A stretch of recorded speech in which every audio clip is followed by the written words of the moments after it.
Hello বন্ধুরা, সবাই কেমন আছেন? আশা করি সবাই ভালো আছেন। আমরা কিন্তু সবাই কম বেশি অ্যান্ড্রয়েড ব্যবহার করে থাকি। যারা অ্যান্ড্রয়েড ব্যবহার করি সবাই এমএক্স প্লেয়ার ইউজ করে থাকি। সাধারণত এমএক্স প্লেয়ারের ব্যাকগ্রাউন্ড সাদা ও কালো হয়ে থাকে। তো আমরা ইচ্ছা করলে এই ব্যাকগ্রাউন্ড আমাদের নিজের ছবি বসাতে পারি। কীভাবে করব তা দেখা যাক ভিডিওতে। আপনারা দেখছেন ইউটিউব চ্যানেল অ্যান্ড্রয়েড টিউটোরিয়ালের সঙ্গে আছে মার যুগ। চলুন শুরু করা যাক।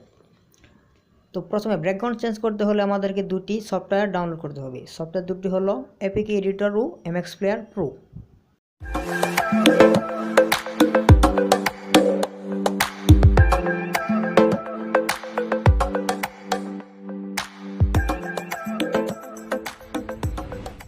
প্রথমে আমরা এপিকে এডিটর অ্যাপসটি ডাউনলোড করে ইনস্টল করে নেব।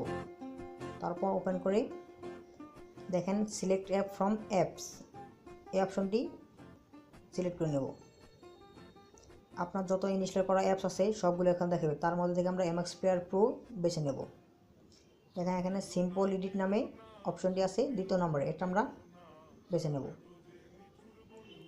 তার ডান সাইডে দেখেন ইমেজ নামে অপশনটি আছে, এখান থেকে আমরা নিচে নেমে আরও নিচে নেমে NS10PNG অপশনটি পাবো। এর ডান পাশে দেখেন এডিট করার অপশনটি রয়েছে, এখানে আমরা ক্লিক করে ছবি বেছে নেব।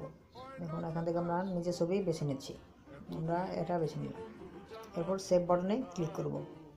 দেখেন ওয়ার্কিং হতে কিছু সময় নেবে, 20 থেকে 30 সেকেন্ড। আপনার ইচ্ছা করলে এই অ্যাপস দুটি ভিডিও ডিসক্রিপশনে দেওয়া থাকবে, ওখান থেকে ডাউনলোড করে নিতে পারবেন। আর অবশ্যই ভিডিওটি ভালো লাগলে অবশ্যই শেয়ার করবেন, আপনার বন্ধুদেরকে দেখাতে পারবেন।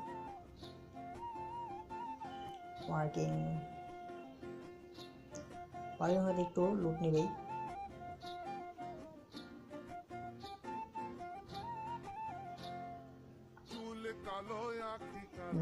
দেন দেখেন এখানে ইনস্টল করতে বলছে। আমার যেহেতু ইনস্টল করা আছে সব, সরাসরি আমরা এমএক্স প্লেয়ার প্রোতে চলে যাব। দেখেন এখানে ব্যাকগ্রাউন্ড কিন্তু চেঞ্জ হয়ে গেছে, আপনার ইচ্ছা করলে এভাবে করতে পারবেন। যদি ভালো লাগে থাকে অবশ্যই ভিডিওটি সাবস্ক্রাইব করে থাকবেন, চ্যানেলটি আমাদের সাবস্ক্রাইবের সঙ্গে থাকবেন। দেখেন আমরা এখান থেকে